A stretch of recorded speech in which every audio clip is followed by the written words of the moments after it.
Because if people really think that their rights are being taken away, why aren't they sitting from across from the people that are so-called taking their rights away? Protesting is not really going to do much for you. Sit across from the people that are doing that and speak to them.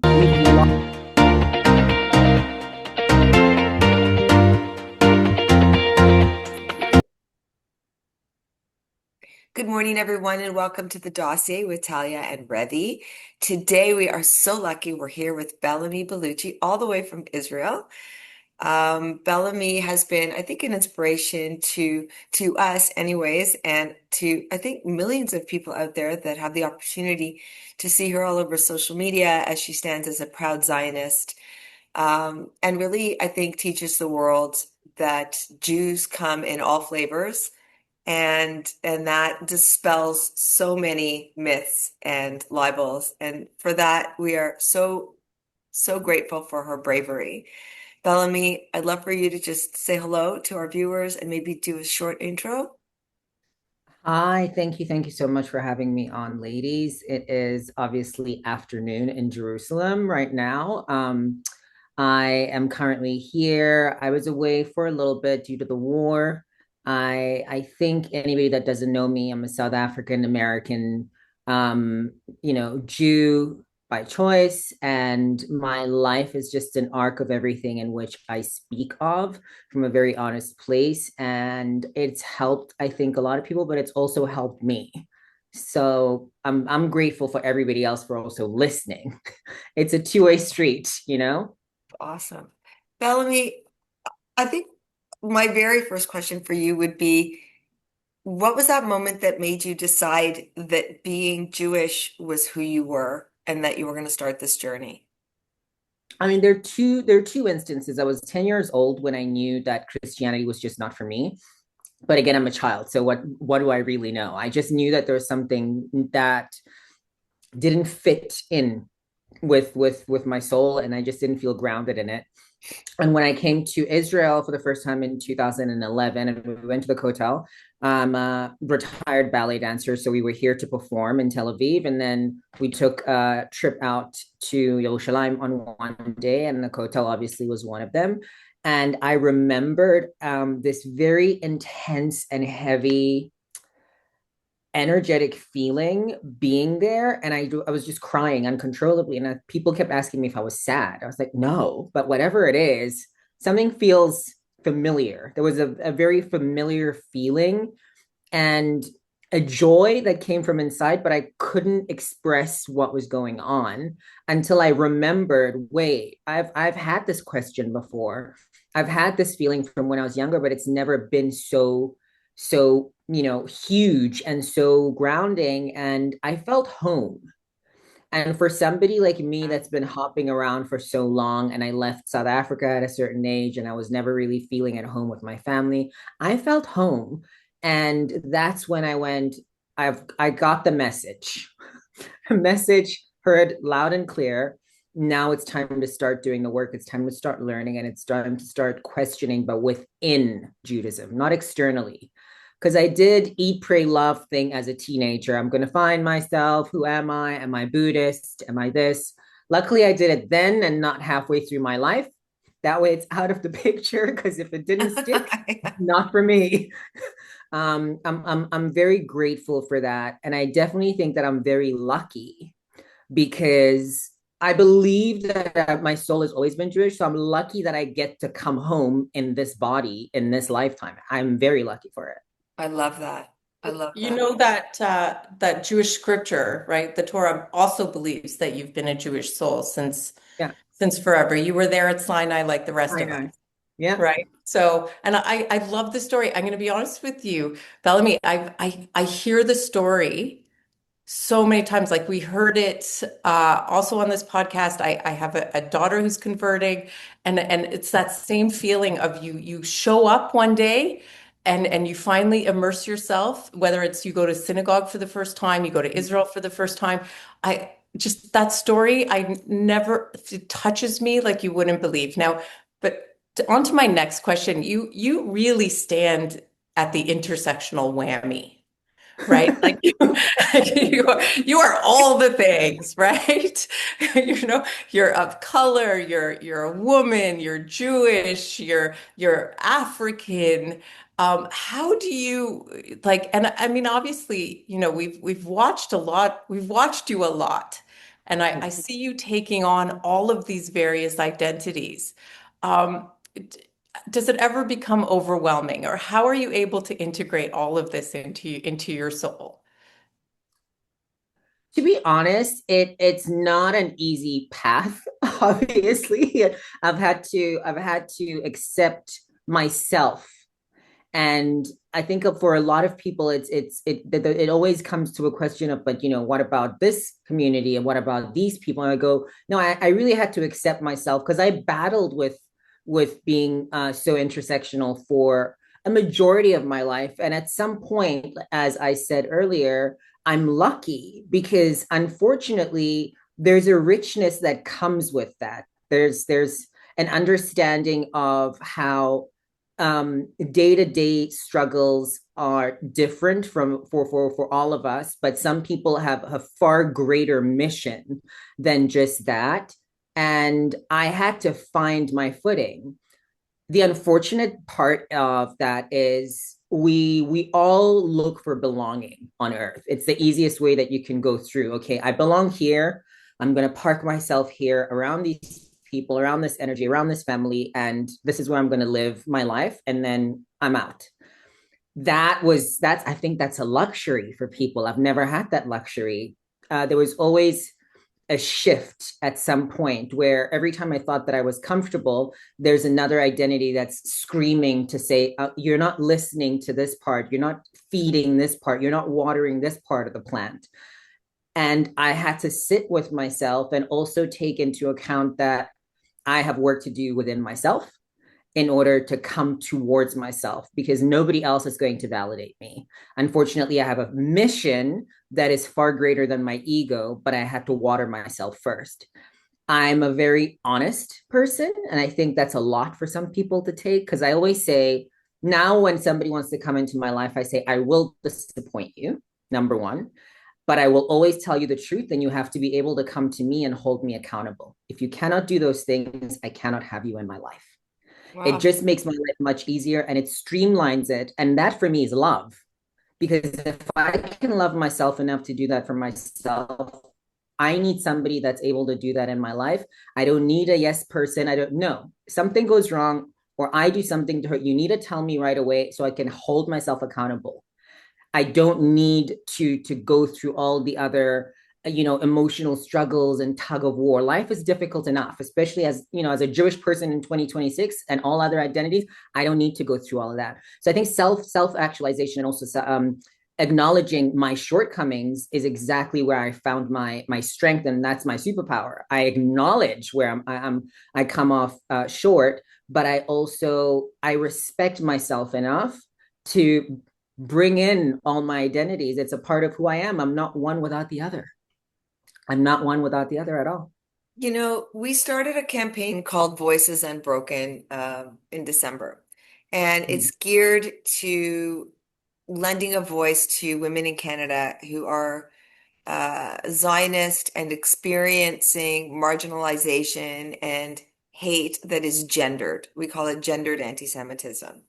And when I was Wow. growing up, my father used to always, because my father was in the IDF and, it was very disillusioned with the whole uh, there's never going to be peace uh, experience. So he used to say to me, Revi, Jews are always going to be hated. There's always going to be anti-Semites. Mhm. Imagine what it feels like. And I guess this must have been the time when the Ethiopian Jews were being brought over to Yes. Israel. And it was like, imagine Black people are always, experiencing racism. So Jewish people who are Black, oh my God. And if they're gay, oh my God, they're just going to get it from everywhere, right? And I think Sometimes. it's so brave that you have come out and been so overt in all of your identities, but it must be soul sucking when you post something. And because we know what kind of hate we get, right? Yes. It must be Oh so yeah. intense for you. How do you handle that? I definitely think I've taken the training wheels off. For years I was at this, and I've deleted multiple social media pages and completely gone off, social media for a while. And I knew that somehow that was not for me. I tried it without speaking out. I tried it without having a voice and just, being part of society, and somebody that does not have people almost like tune in to like hear an opinion or to ask questions and so forth, but also some people that see themselves in me, because I know how difficult it is just with, battling with one identity, and some people don't make it. Some Yeah, people don't make it. Some people yeah, would much rather take their lives, or turn into heavy addiction, or live a life of a lie and never have anything fulfilling. So I know how dark it can be to be in a space like that. So I might as well just share everything, as not everything. I keep a lot to myself. I might as well just share myself with the scars. And it's okay to have those scars. It's okay to say, I'm going through a hard time, but it's also okay to say, no, go fuck yourself. I really don't care what you think of me. And it took me a while, because before I used to be very defensive. And now, okay, you hate me. Great. That's a you problem. yeah, exactly. I had to change my tune and say, they don't have to like me. They might wish me ill, whatever, unless you really come after me and try to off me. And trust me, you've got one chance, one bullet, because I won't miss. Good luck. Yeah, you yeah, you really have to have a very firm grounding. And then I remember even the amount of times in Torah that it says, don't be afraid. There's nothing, receiving scripture or just like going through life, whether you're spiritual or religious, whatever.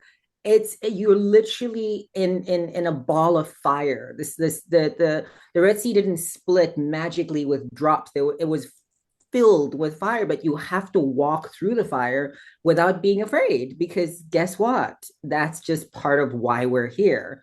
And we also get so good at masking the fact that we are all trying to figure out what this life thing is.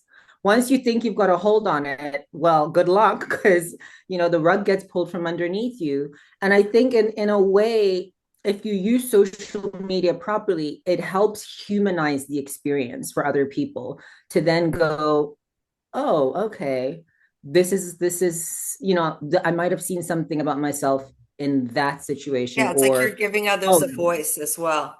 Yeah. yes, because Yeah. there's Oh, some people that can't. It's not for everyone. It really isn't. I get death threats every single day, but again, it's like, oh, unless you're coming at me, whatever.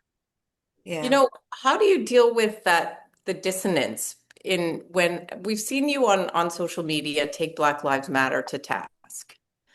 So, what happens when, let's talk about identity for a little while longer. Yes. What happens when, we were talking last night about how, when you come for us, if you come for my family, if you come for our people, if you come for the Jews, for us, we rip your throat out. That's the way it goes, right? You come for us, we come for you. What Deal. happens when that dissonance happens for you?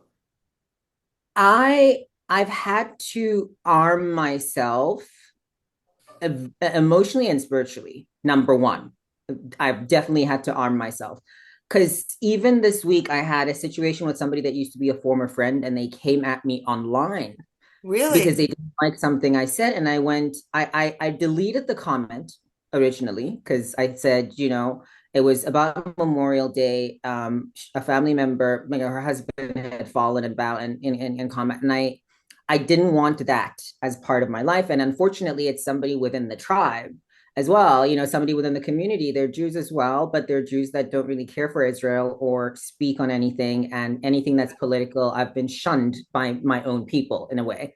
Yeah. But I love them from a distance, because what's important to me might not necessarily be important to them. That doesn't mean that they're any less than. As long as they aren't speaking out against us and against Israel, I'm okay with that. My issue with that was, you know me. Why couldn't you reach out to me privately, but you wanted to do something online? So it became an emotional thing. You didn't regulate yourself emotionally before you did that. And then the question was like, who even are you? Blah, blah, blah. And that's when I just wrote a Megillah. And I said, I respect you and I love you. And that's why I deleted the comment, because I was not going to go into a conversation with you online, number one. I said, I play chess with trolls online. I don't come after people that I love and I know and I respect. And I said, I respect you. But if I've, again, like I said, if I hurt you, you have to respect me enough to come and tell me that I did something that hurt you, because then you can hold me accountable. It's not an internal thing. It might just be in your head. So when I deal with situations like that, I do have to kind of compartmentalize it. When the BLM marches started after George Floyd, I went to the first one that they had in Harlem, and I barely made it 10 minutes. I went and had a margarita afterwards. I thought, this is rubbish. It's performative. And I'm somebody that grew up at the end of apartheid. I know what actual, racial segregation and actual racial violence looks like firsthand. I'm not saying that that wasn't the thing. It was just that campaign around it and what I saw happen with it. And all of a sudden, you've got people all over the world marching with fists saying Black Lives Matter. I know my life matters. I come from a country where, in a continent where I'm a majority race. I've never had to be told a Black life matters. I know I matter. So it was seeing just how Americans and the people in the West can really be taken into some ploy to sell something that has nothing to do with what it's actually talking about, because their actions never met up with what they were saying. So you have to at some point call it out for what it is. And unfortunately, because I tick all these boxes and I look like this, then I'm called a coon or an Uncle Tom. And by the way, Uncle Tom is great. People should read the book instead of just using the phrase. Or being called a monkey. They're very intelligent animals. When you aren't offended by what people are trying to do because they want a reaction out of you, and you give them a reason or you just shrug, it does even more harm for their cause than to you. I have had to learn to pick what sticks and what doesn't. And stuff like that doesn't stick when it comes to anything that's racially driven, unless there's an actual a deep sense of a story there with facts of this was racially motivated. I'm not interested. If there's something that's coming in to say, oh, the LGBTQ are being done this and done this, I don't care. Because if people really think that their rights are being taken away, why aren't they sitting across from the people that are so-called taking their rights away? Protesting is not really going to do much for you. Sit across from the people that are doing that and speak to them. We've lost 100%. A way of communicating. We've lost forms of, even when it comes to not agreeing on politics, you're done, persona non grata, you don't exist anymore. I didn't grow up like that, and I really don't care for it. You can argue with me till my head falls off, and then I'll ask you chicken, beef, or are you vegan? Look, we have to break bread. It's the only way that we can move forward. And if anything, I think Jews know that better than anything, and then we can out argue anyone in any situation. But we're still going to have Shabbat, okay? Like, I'll see you for Shabbat. All right, quick question. When did you leave South Africa? 2008. 2008. Okay, I can hear the little ticks of your accent, especially when you say "you're." Okay. It comes out. It comes out. Yeah, it comes out in the out and in the "you're." Yeah. She's South African. Can you tell? I know. I could hear the outs. So, as somebody who lived at the end of apartheid, as you mentioned earlier, I think we're in a unique position right this very moment to talk about, is there an apartheid in Israel? And how, and if you say no, why? There isn't an apartheid in Israel because people don't understand what that word actually means and the actions behind it. So I look at also my family lived through apartheid. It's not though, and I'm a Black American speaking about my great picked up. No, I can sit across from family members and they will tell me what they went through. I've seen things as well. The dehumanization in which the world wants to make everybody believe who Israel is by using that term apartheid is a lie more than anything else, because I look at the current South African government and the ties that they have with people today that want Jews dead. I said something to a very, very dear friend of mine who I think of as a mother. And I said, the old South Africa wanted to eradicate me because of my race, and the new one wants to eradicate me because I'm a Jew, which is true because I'm a Black person. I should be very ecstatic. I'm free, but I kept hearing something when I was young, like hearing, "You're not free until Palestine's free." I was like, I don't know who that is. I'm at a school with other multiracial, like boarding school at the age of 7. Why am I not free? My parents didn't have that luxury. This is what actual freedom looks like. So why are you trying to sell me on something from a conflict somewhere else, nowhere near where I am? I'm just trying to graduate and figure out what I'm going to do with my life so I can have a better life. Number one. Number two, the ties within the current government, the African National Congress, Yasser Arafat, Fidel Castro, there's such an insane history behind that where I think a lot of South Africans that don't know anybody else outside of South Africa goes, where did this all start with South Africa? It happened ages ago. These were the people that trained the so-called freedom fighters and resistance fighters that gave me my freedom to, in guerrilla tactics. How do I understand how the Middle East works in terms of guerrilla tactics and their way of thinking? I grew up with people that were trained to think that way. So it's very simple for me to look at something and go, no, that's a lie. This is a fact. But in terms of Western media and the propaganda machine that has been going for so long with this push of a caliphate international rule, they've done so well with it because people will believe anything. And I come to the United States of America as a late teenager, and I thought, wow, the education system here kind of sucks. And I was like, how do you not what? What do you know? How do you not know, like, geography this mile? Oh, like the history is like very strange how it's taught. There were so many questions that I had, but again, I learned elsewhere, I studied elsewhere, I experienced things elsewhere. People also don't want to listen to reason and to fact, and that becomes an emotional thing because no, I was told that it's apartheid. What is apartheid? You know, What is Zionism? They you would don't know. think You would think that would resonate with us as Canadians, even more so when you stop and consider that the Yes. Bantustans and the townships in South Africa were based on the reservations in Canada, like the Indigenous reservations, right? So when South Africa wanted to persecute the Black people, they looked to Yes. Canada on how to do it. Does that make you So, sick? Ugh. so you would think that this would resonate more with Canadians, right? And how No, Canada dealt with how no, not Canada at all. colonized its indigenous population.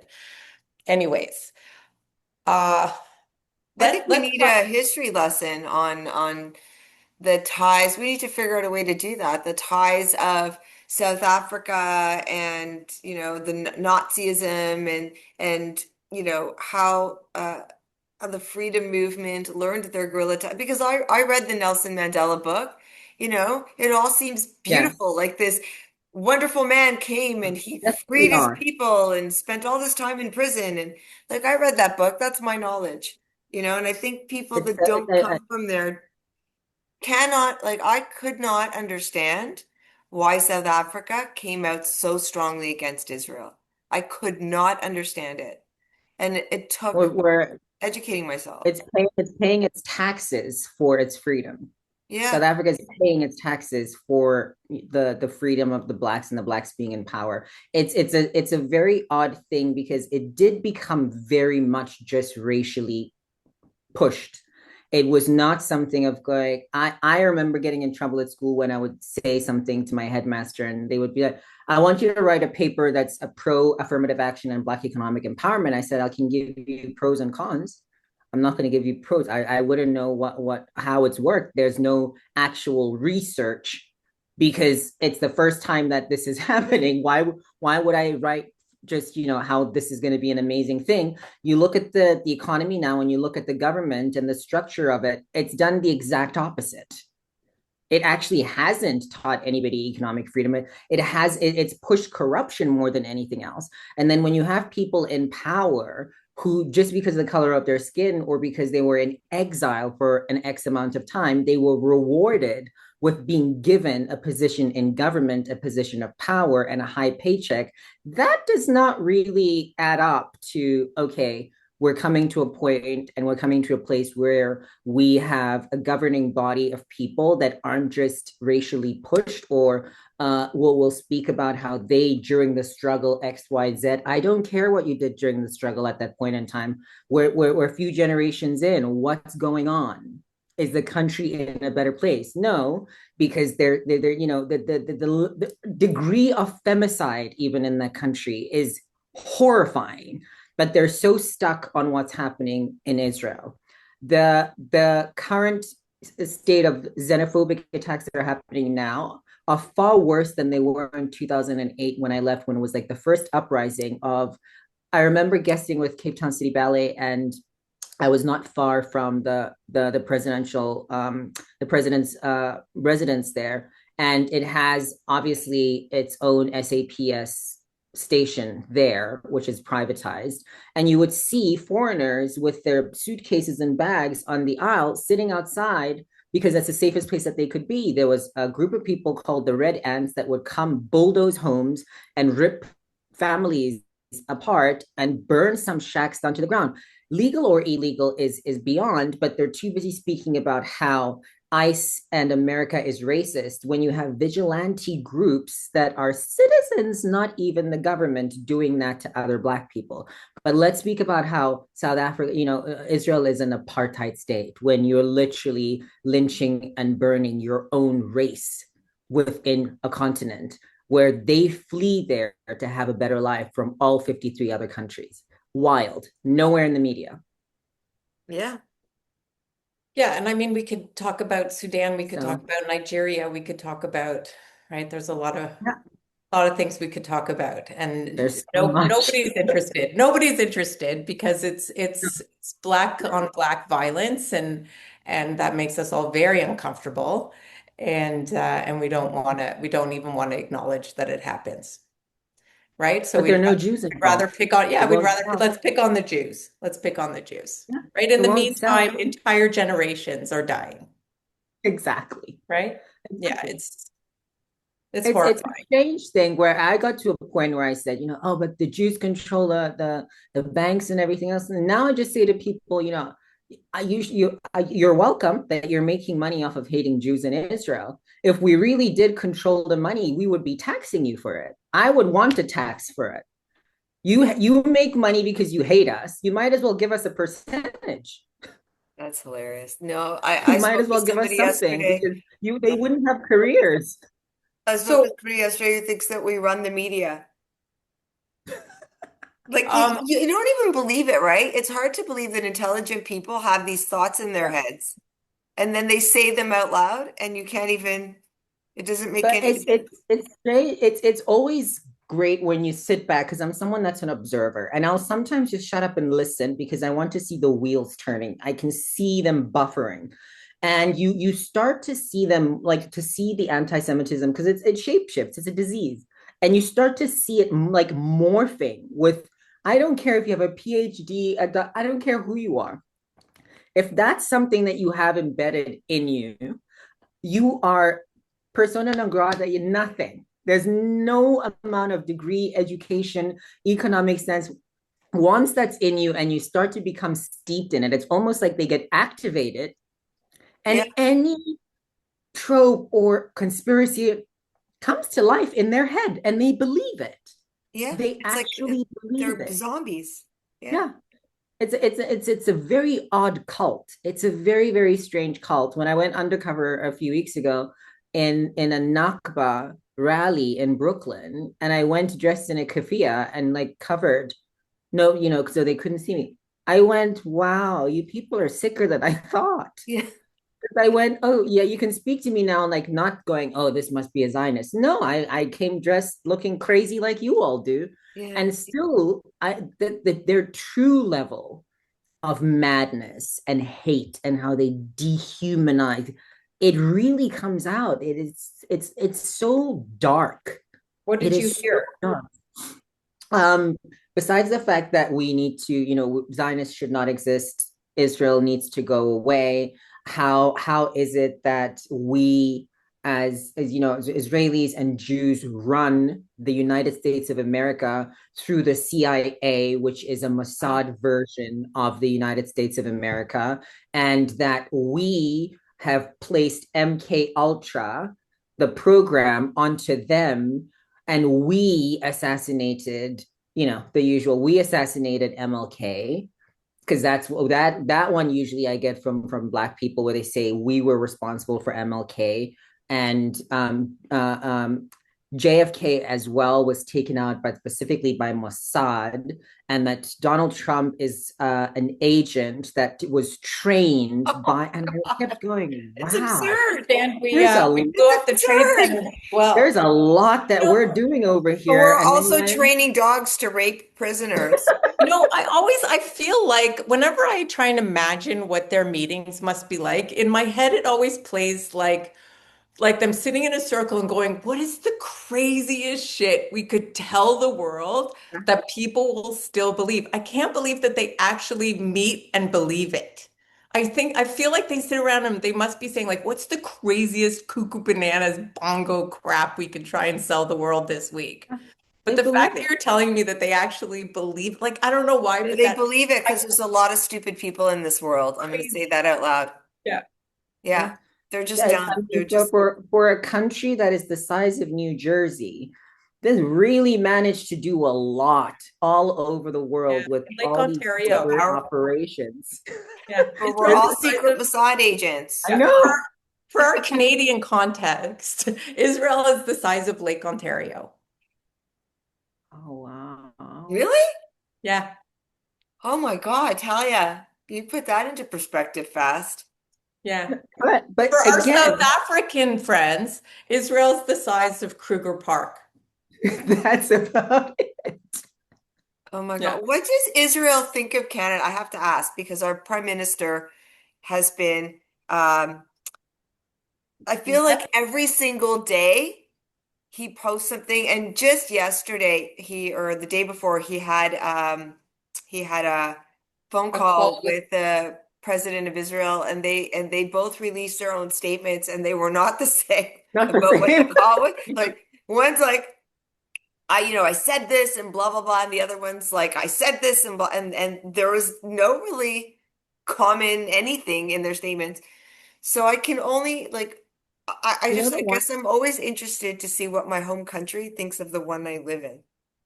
the the the one thing that I really love and respect about Israelis is they laugh more than people think they are upset about certain things because they go, you can't even fight your own battles. Do you know what I mean? Like you can't even have conversations with people. Everything has to go through this passive aggressive thing because like here people are just direct. Like, what do you want? What's Yeah. going on? What's your problem? What's your issue? And I love that as a South African who then went and lived in the US for so long. That became really exhausting to me because I would just want to tell somebody like a kakanoff and like what is your issue? Go shit in the Yeah. ocean. What is the issue? And I find here when I came here, I remember there's a moment when I started to like I was hearing Kanye being played somewhere. And this Israeli guy's like, yeah, but he doesn't want to kill me. So good music, who cares? They were like, listen, we go to war all Yeah. the time. Someone's saying that they hate us, who cares?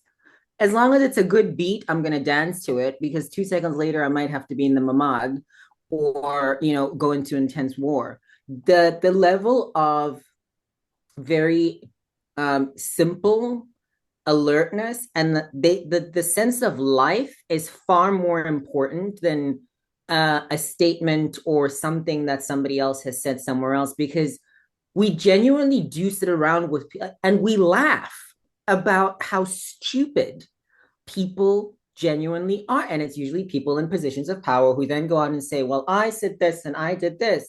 The same thing with the United States of America when they so loved, Barack Obama, but will shield him for everything else that he did to put us in the position that we're in today. It's Yeah. not a right or left issue. It's holding people accountable.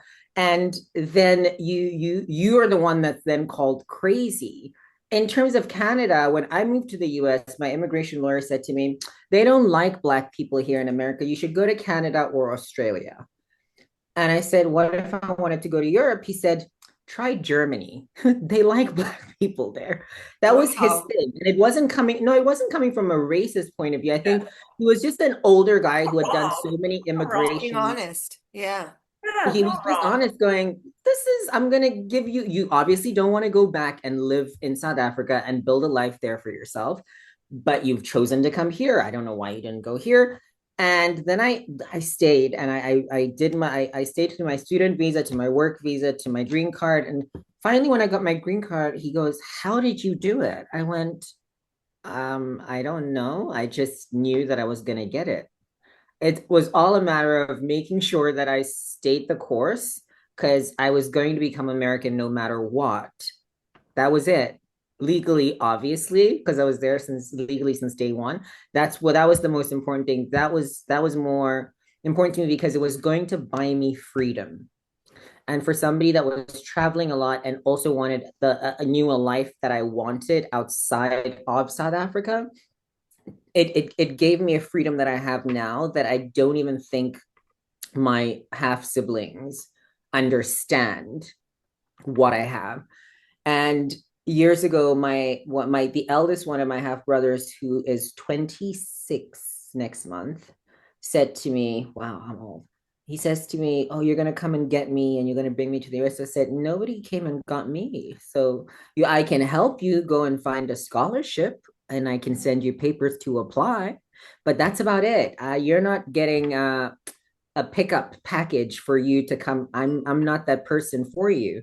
And he started cussing at me. And I said to him, I think that you need to redirect that anger towards your parents, not me. I said, I'm a sibling. I'm not your father, and I'm not your mother.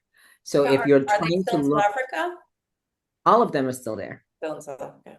Okay. But I think it was like almost looking for a savior. And I said, if you're, you have to meet me halfway. If you were somebody that was at the top in terms of soccer, I could then reach out to people, and like in Pennsylvania, they have a very good soccer program. I said I could help you in that way, but otherwise, I'm not doing anything for anyone. I had to do everything by myself, unfortunately, and I'm proud of the fact that I did do it by myself. And he said, well, you can't say that people didn't help you. No, people who saw potential in me invested in me, and I had to step up. There's a huge difference than then waiting for somebody to give you something. And it was a lesson also in saying that no one's going to come and save you. And I think if he understood that and what it looks like to say that as a Jewish person, no one's coming to save us, you might want to take a seat and realize just how lucky you have it in whatever fakakta situation you're in. No one's coming to save us. So if no one's coming to save me, even with all my other intersectionalities, I'm not doing it for you, buddy. Get better at it, push harder. I had to push so much to get to where I wanted to go. When I first arrived, I was 17 years old. The kids that I was having to compete with in terms of spots in class were 12 years old, from Japan, from Germany, from everywhere. I left a ballet company as a teenager when I was doing soloist roles in South Africa to start again in school with people that were younger than me. I would wake up at 5 a.m., go to yoga, go to morning class, work the front desk, have a whole day of ballet training and stretching and everything else, and then go take class with the youngest of the kids in the evening when everybody got to go home. Why? Because I had a very short space of time, and I needed to get to a place where I can compete with people my age. And the largest ballet competition was coming up. As soon as I arrived, I said, I want to go to this. My director laughed in my face. He said, that's for the creme de la creme. You can barely get through half of class. It was honest. A few months later, he came to me and said, we would like to pay for you to go and compete and represent the school. It's a mindset. Yeah. And that's one thing that I think is very resonant with me and my soul, that I said that I've always also believed that I was a Jew. I am no one if I'm nothing if not resilient. I don't care how bad the tide is. I am nothing if not resilient. Until the day I die, I will figure it out. There will always be a solution, and there's always going to be a way forward.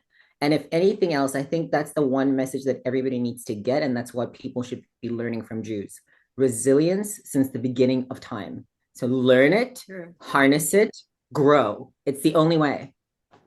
Yeah. Yeah. Somebody once said to me that there's no such thing as what did he say? There's no such thing as a problem that doesn't have a solution. Yeah, And if it doesn't have a solution, then fuck it. yeah.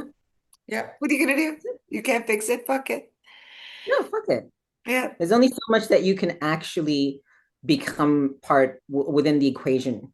Yeah, you're either part of the equation towards a solution, or it's not for you then. It's not Yeah. for you. On to the next. But also, I think people are so stuck in their ways where they kind of also don't allow themselves to reinvent themselves. That's the beauty of life. The beauty Yeah. of life. You wake up in the morning, you wash, you say moderni, it's a brand new day. It's like your vessel's in a different state as it is. Are you going to fill it differently, or are you going to stay wherever you were before? Yeah. It's a way of figuring it out.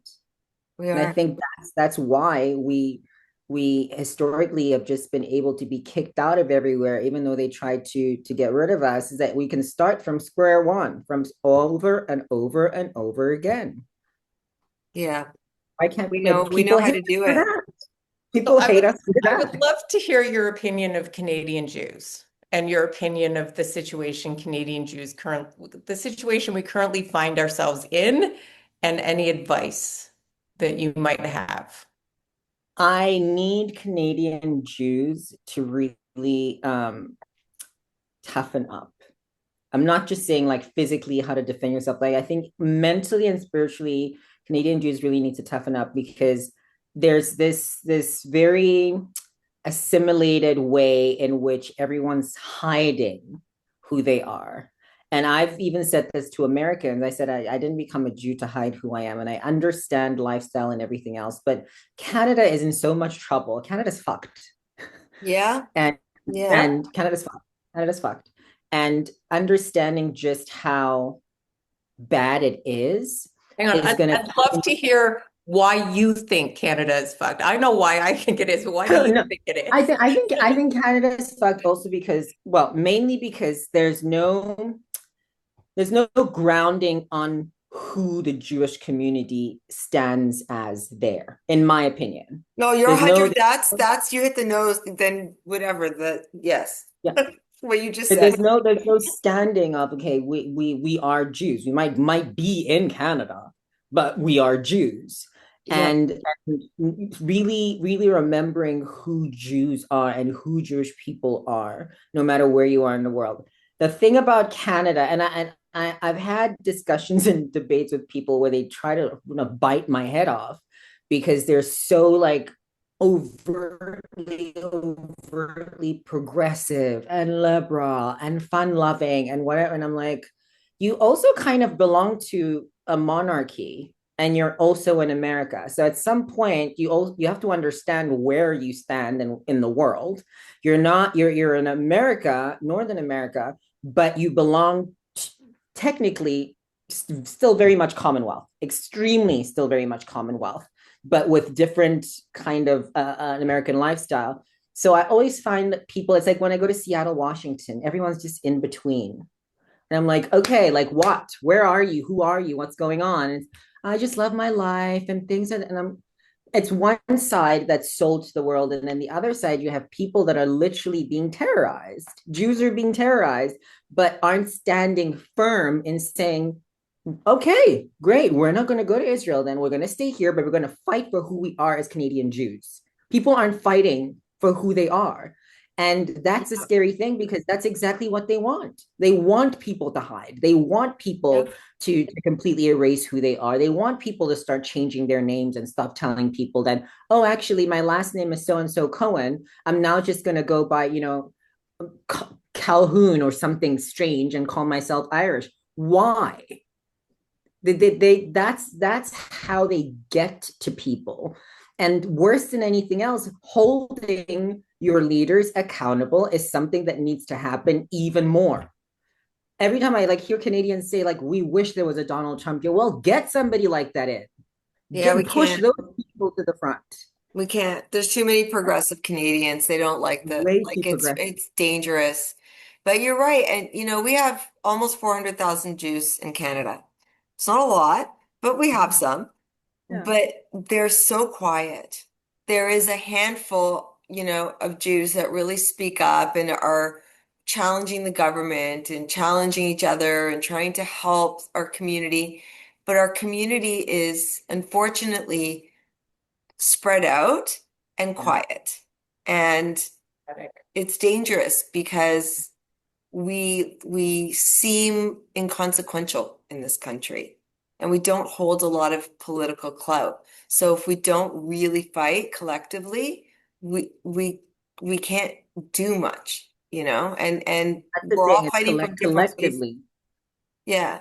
Collectively, it doesn't need to be somebody like a Donald Trump, because that's, America has to be a bully. That's one thing that I'm very happy that I'm American. Right? America has to be a bully because it got scary for some time. But again, like you said, Canada has way too many progressives. It's far too that's why I Yeah. refer to it just like Seattle, like Washington. Yeah. It's hunky dory, everyone's happy, but it's Kumbaya. not it's not a game. It's not a game. That number is going to dwindle down quickly because the ones that are actually very firm and in who they are no longer see them in that see themselves in that place and are making aliyah. They're leaving. It's gotten to a point where it's not even worth going, oh, I'm going to put up a fight. No, I'm going to pack up my bags and go. Yeah. Yeah, it's like Which is the way I look at Canada, it's like we're a country that's being run by a bunch of baristas from Portland, Oregon, right? with the food trucks. Yes. Yeah, Yep. basically our country. You, Yeah.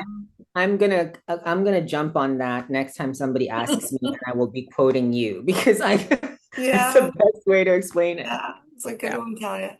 Yeah. It's true though. It's unfortunate. And I feel like the person at all power, scares me. I've never had a prime minister that scared me before, but he does. Carney is, to me, I feel like there's a lot hidden in there. And, Yeah. maybe we spent, t over 10 years with a drama teacher as a prime minister. So that was kind of soft and we kind of knew where we stood and we Yes. understood, we got it. Now I feel like I don't get it. Like I don't really understand.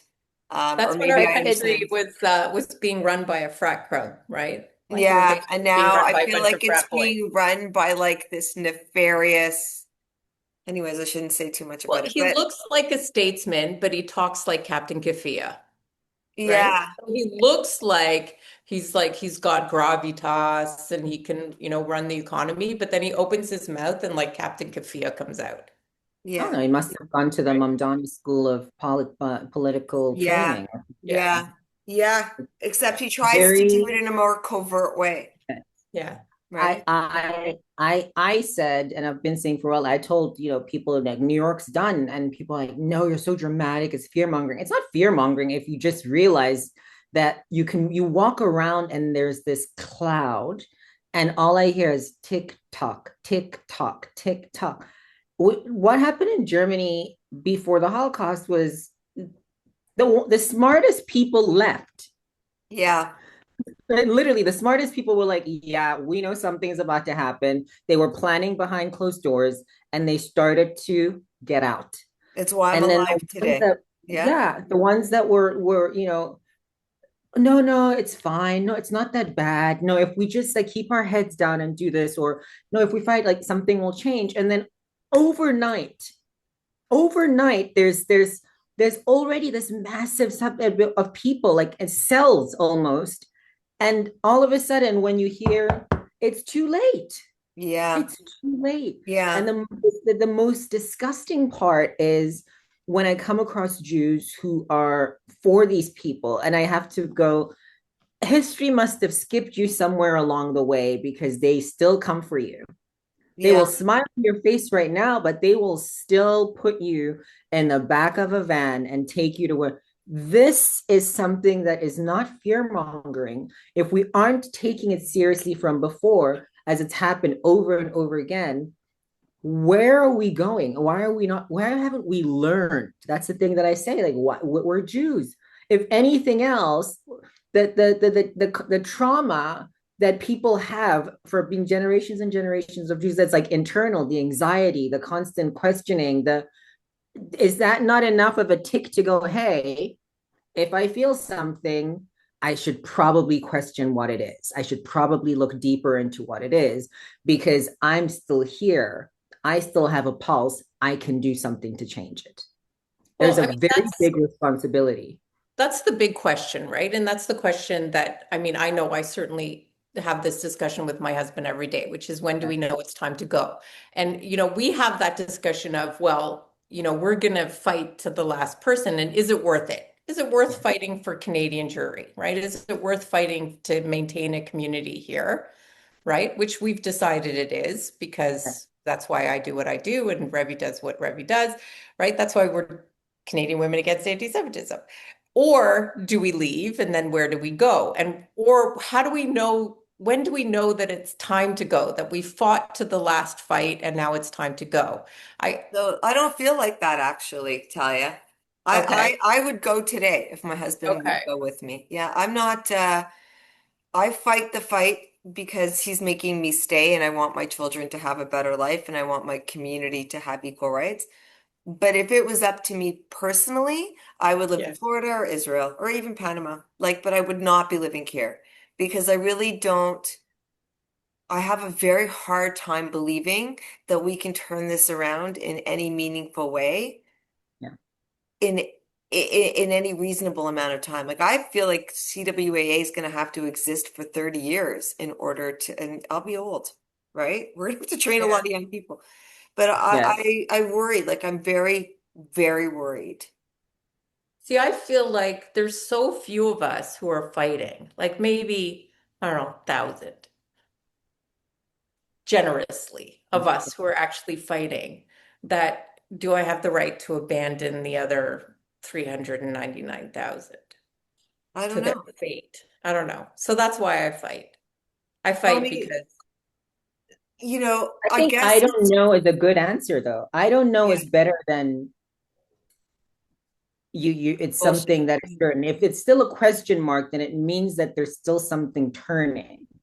I think if it was a definite I'm staying or I'm not doing this, I love the two things. I think it's great when someone says I'm leaving or I would leave right now. There's something internal in you that tells you, okay, I need to get out and this is the time to do it because you have that internal like ticking thing of doomsday is approaching quicker. And even if it takes longer, I would much rather not be here to experience it.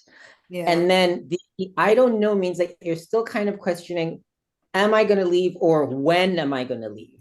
It's I think when people are like, I'm not going anywhere, and I go, I think that's great that you believe that and you look at things that way, but there also there's a way of life that does change. You have people on the Upper East Side on in penthouses, whatever. There's a very materialistic kind of galut way of living, and Israel is not an easy place to move to, especially to start again as a No. family. I'm lucky. It's just me. It's just me. I can get up, start my life up, and it's just me. It's always been just me. But when you have a family and you've got a business and you've got business and you've got education, there's a lot to take into account. Yeah. But the question that falls to the front line is my life as a Jew more important than everything else? Yeah, that's a Is very good life as a question. Jew more important than anything else?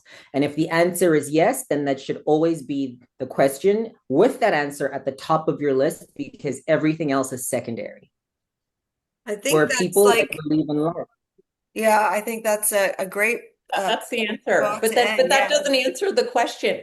Because as my life as a Jew, I mean, I think we've decided that that's right. That's what we put in the front, Yeah. right? We put our Judaism in the front. So the question that doesn't answer the question though, do we stay here and fight for the Jews?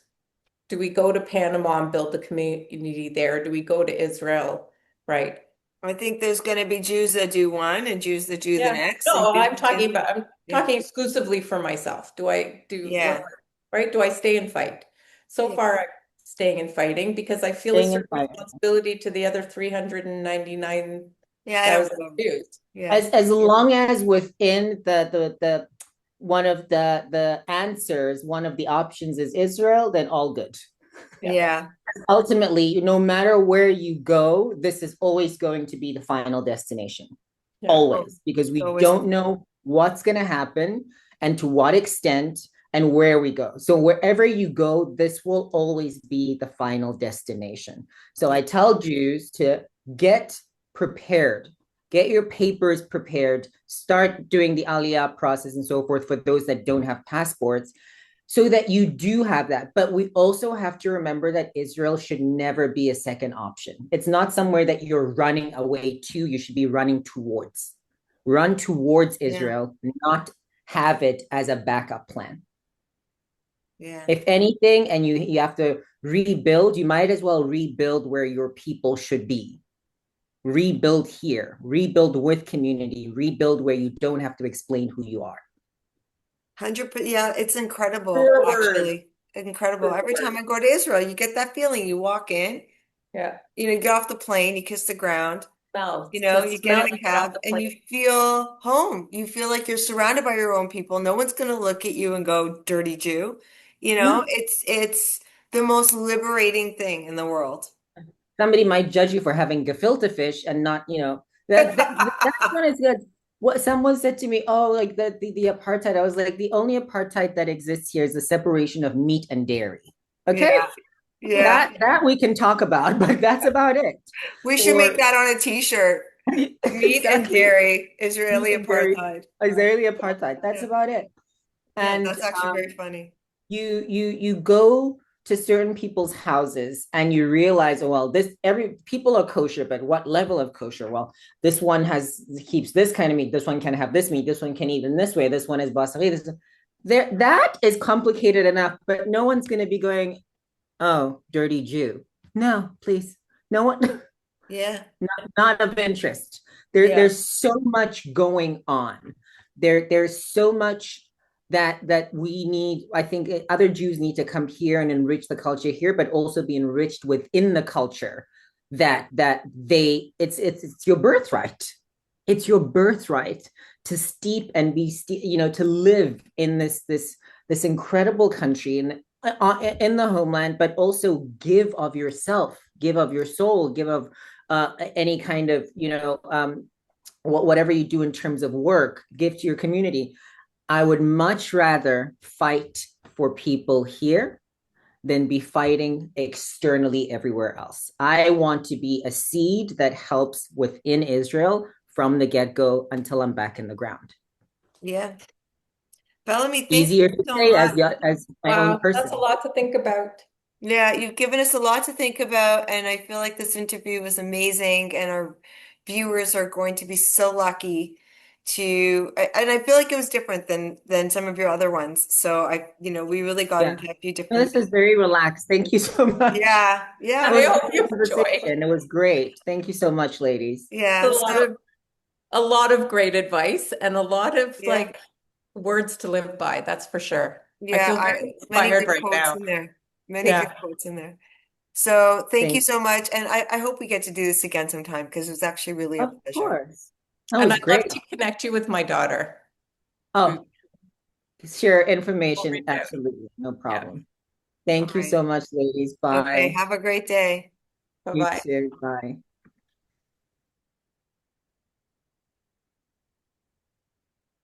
We're still recording. I'm just going to keep it going. Hi. Oh my God, I love her so I much. love her. I love her so much. I feel like I wanted to just go like hug her, Like I'm almost ready to move to Israel just because she told me to. right? I know. I know. I Even know. though I'm like, I'm fighting to the last Canadian. Yeah, not anymore. Now you're I'd flying. be the last Canadian on the last hill with the last press release. So I think you and I come to that. I think we should probably, I think we come to that very differently because like my grandparents, I grew up hearing Holocaust stories every weekend, Yeah. right? And I always, I was always told that my grandfather was smart enough to know we got to go now. And if he and then everybody died that didn't go, right? They're both sides, everybody's dead. So, I feel like I probably grew up with this thing in my head that one day I might have to run. I feel like I've always been a contingency person, always I mean, I was looking and always taught about portable wealth, yeah. right? Like Like when I was a kid, my mom showed me the South African diamond. She said, "This is going to be yours." And this is, and you, no matter what happens, you sew it into the seam of your clothes and you run and you live for a year. yeah, right? And Yeah. so, yeah, so I feel like, I don't know. I don't, I used to think Canada was my home, but I always knew Israel was my home. Like there was always like this dual part of me. And, I know life in Israel is hard, but when your cousins who are sitting in bomb shelters are texting you saying, "Are you okay in Canada?" because your prime minister did something or a school got shot at or whatever, like they're sitting in bomb shelters because missiles are falling on their heads and they're worried about me over here. And I don't know. I don't, I feel like whatever was tethering me to Canada is slowly loosening. Like, it's not that Yeah. tight anymore. I don't feel it tethered to Canada. Like I don't have any great, like I'm a Canadian. Sure, I grew up in Canada. I was born in South Africa. I've lived in Israel, right? Like I've been a citizen of three different countries. I don't have a tether, but I have a responsibility. I feel like I'm here. The Jews are in a bad way. I seem to have a skill set to help fight for them. So I should do that. But that makes me mad too, because while you and I are now I'm gonna admonish our viewers, but while you and I and a collective group of people are putting ourselves out there and receiving all the hate and working so hard and giving up of our lives to help our people, 99% of our people Don't give a shit. are, yeah, they're just like, really? Right? They either know what's going on or just like leave it to them to fix. Or I know a lot of people that don't even really understand what's going on because they're not paying attention and they're just living their life. And then one day, when their kid can't go to university because the university is completely overrun with, anti-Semites, they're going to look up and go, I don't know what happened. Yeah, I don't know. I feel like I'm I so just, it makes me mad. And I guess maybe that's my mood today, but as you know, it's like every time I feel like we're getting ahead, and we know that we're getting ahead. And Melissa Landsman posted about today, and this video will come out after the announcement, but there will have been an announcement by Carney, hopefully that's good, right? In the midst of all the evil, he'll say one good thing. But I feel like we're so far into all of this hate that it's going to take all of us to get us out. Like this isn't like I feel like Canada's in quicksand and we've got this rope that's attached to Canada and like Revi and Talia and 10 other people are trying to pull the rope and pull Canada out of the quicksand and everyone else is just like standing around. so I'm having a minor, not existential crisis, geographic crisis, and I'll tell you why. So my daughter has a field trip tomorrow, okay? She's going to hot dogs, and I couldn't find any information about the film that they're going to see. Some indigenous thing, right? Yeah. And I couldn't find anything. I Googled it, I looked, but I think the title must be wrong. So I volunteered to go on the field trip because I do not trust that there's not going to be something bad in this film that's either anti-Semitic or anti-Israel or anti-Zionist that Yeah. I'm so scared of this film that I'm like, I better be there. I better Yeah. be there in case I have to either A, pull my kid out or B, make a shitstorm for the school. Yeah. Right? Like instead of being like, oh, they're going to hot dogs, so much fun. Yeah. I'm scared as hell, Yeah. right? So that I'm, that's my day tomorrow is going with is accompanying my kid's school. Like that should be I should be stopping and going, why are we even here? That Yeah. that I have to worry about this. Yeah. Like I what feel then like Canada doesn't why am I deserve even us. here? Like We're why too am I good here? for it now. We're just too good. We're too nice. We're too kind. We're too giving. Canada Yeah. does not deserve its Jewish community. It doesn't deserve its Jewish True. doctors. It doesn't deserve its Jewish teachers or nurses. or policemen. It does not deserve us. It is It doesn't not, deserve all that Jewish philanthropy that lines the buildings up and down University Avenue where all the hospitals are, yeah. that lines the museums and the ballet company and the opera company and the Itchy Bum Chief company. Like none of that. And and see, it's not just about like the philanthropy to me. It's we gave of ourselves for this country. We fought for this country in its wars. We built this country with our hard work. Yeah. We always participated in this country. We do not participate in racism against others. We are not evil people. We have never done anything to hurt the people of Canada. And Yeah. then yet, and we Fired do that certain, because we're crunchy granola lefties in a lot of ways, yeah. right? And then this I feel like it's an abusive relationship, like this husband of ours that we have loved and nourished for our whole marriage suddenly turns around and is like, go throw on a burqa and hide in the corner, and I'm gonna go run around and do whatever the fuck I want. Fuck you. Like that's what I feel like just happened to us. And we did not Yeah. deserve that. And I'm angry, but I feel like and I feel like every Jew in the country should be angry, but I feel like that's not going to happen. So I'm Yeah. just like So I'm that's what I'm done talking about. Like pandering. with my daughter in school, is like, why am I even putting her in a position like why she should never be in that position? No. She should be in a place where she can just go to school and not have to worry about anyone questioning her identity. I shouldn't be afraid of a freaking field trip. Yeah.